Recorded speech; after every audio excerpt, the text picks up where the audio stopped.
তৈরি করেছি ফুলকপি ফুলকপি ফুলকপিটা একটু ভেঙে গেছে, ভেতরে পড়েছে।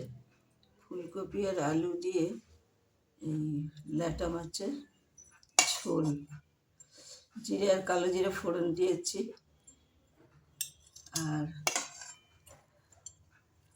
এই ফুলকপিটা ঢুকে পড়েছে ভেতরে।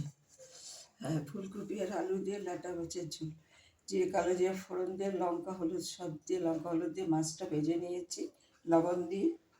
এবার আমি নামাবার আগে গরম মশলা দিইনি, শুধু ভাজা জিরা আর একটু ময়দা গুলে নামিয়ে দিয়েছি, ঝোলটা যাতে একটু মাঝারি টাইপের থাকে, নয়তো পাতলা জল খুব একটা আমাদের ভালো লাগে না।